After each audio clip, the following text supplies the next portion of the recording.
Well, a familiar face joining me now at the Property Investor Show, Richard Bowser, editor of Property Investor News. So Richard, lovely to see you again. Indeed. Hi, Vanessa. And very buzzy show here this time. It kind of is like a barometer of kind of sentiment and what's going on in the market, isn't it? What have you picked up so far? Yeah, very much so.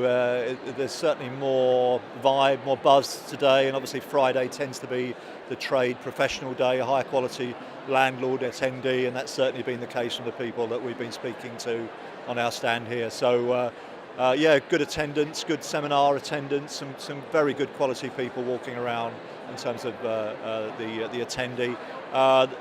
There's a real buzz, yeah, of course there is. The market's picked up, there's certainly more confidence.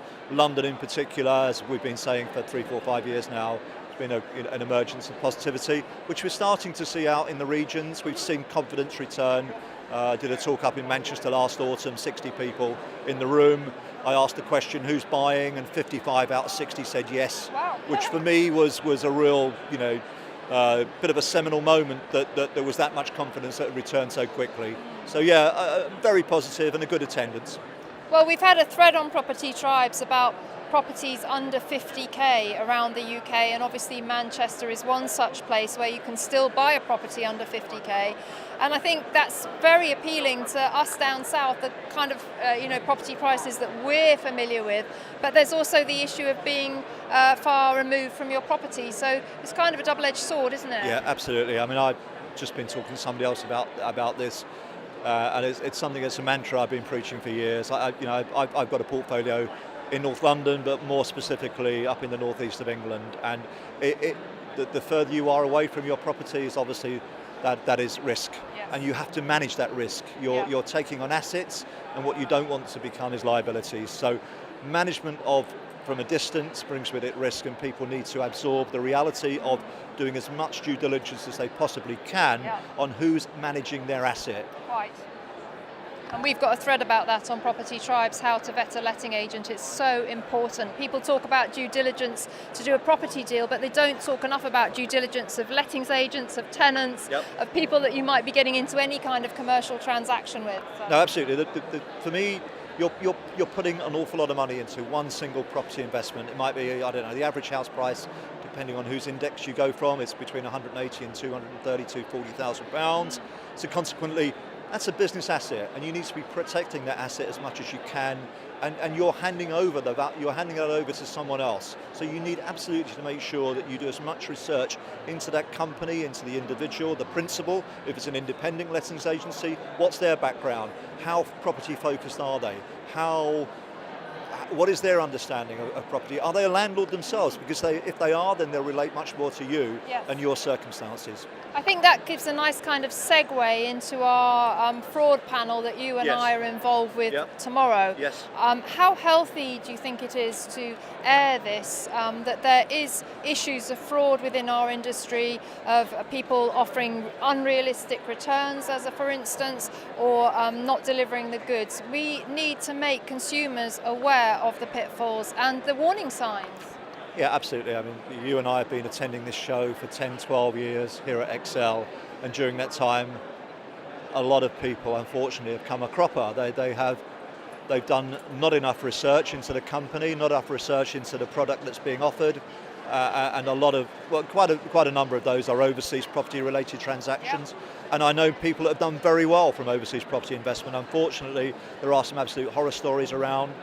We've got the ongoing Harlequin situation, and the results of which we're not yet to see, but there are a number of those situations, and as you say, there's fraud and there's just poor practice, not necessarily deliberate bad practice, but people, maybe salespeople being over enthusiastic about the product that they're selling, and people wanting to just take on board the positive messages without actually thinking through the consequences of the what might be's, the things that can go wrong.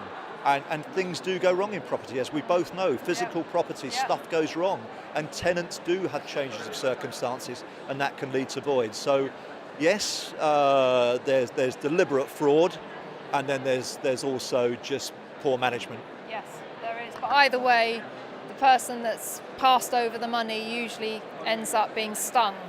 So I think one of the things that we want to talk about tomorrow is the kind of the pitfalls and the warning signs, and to really encourage people to do their due diligence. Yeah, absolutely. Well, we've got a good quality panel tomorrow. I look forward to it, and I'm sure those attending in the audience will have some questions which will provoke thought, and hopefully the panel will be able to give some answers to help people to make sure that, as much as possible, they don't make the type of mistakes that some people have made in the last 10 years. Quite. So just to finish, Richard, counting down to the general election, Yeah. Everybody's kind of feeling that the property world is holding its breath, but really whoever gets in, landlords have just got to adapt and remain informed about what's going on.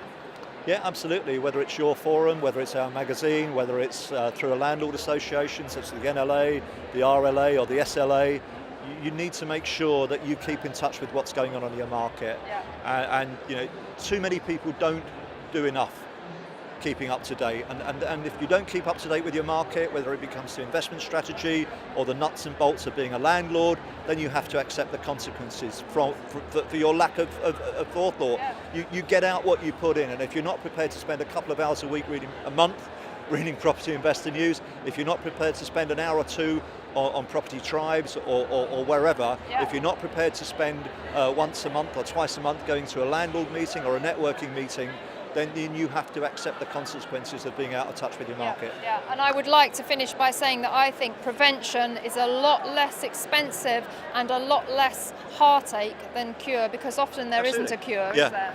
No, well, unfortunately in some cases, you know, there isn't a cure when your entire pension pot has gone down a drain hole. Right.